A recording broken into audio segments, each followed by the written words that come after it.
Ces cabosses de cacao sont à l'origine de certains des meilleurs chocolats au monde. Nous sommes à Ambans, au nord de Madagascar, dans des plantations estampillées bio et équitables.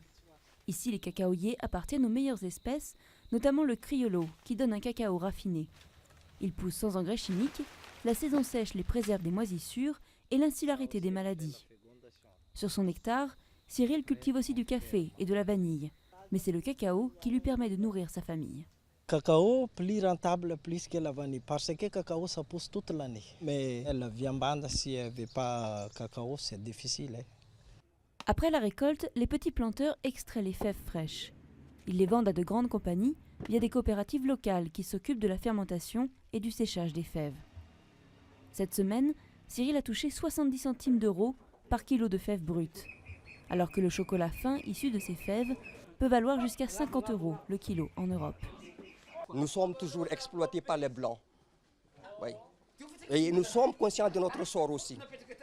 Et en plus, normalement, le prix que tous les collecteurs qui prennent maintenant, ce n'est pas la vérité de prix.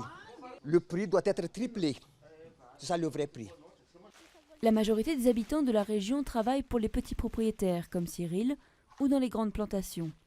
Le cacao fin les fait vivre, mais pas s'enrichir. La valeur est ajoutée en Europe car les planteurs n'ont pas les moyens de se lancer dans la fabrication du chocolat. Même les grands producteurs comme Mava exportent l'essentiel de leur récolte aux conditions dictées par le marché. Le cacao fin n'échappe pas à la pression exercée par les grands groupes sur le marché global du cacao.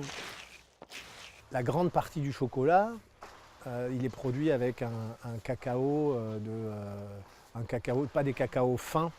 Et les sociétés qui commercialisent la plus grande partie de ce cacao-là, c'est des grandes sociétés, Lindt, Kraft, Suchard, Mars, pour faire de la barre chocolatée. Et ça, c'est des sociétés qui essayent souvent d'abaisser les prix du cacao, qui eux sont déterminés par la bourse.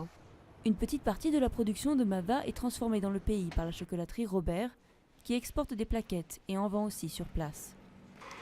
Mais avec 90% de la population sous le seuil de pauvreté, rares sont les Malgaches qui peuvent déguster le chocolat produit sur leur île.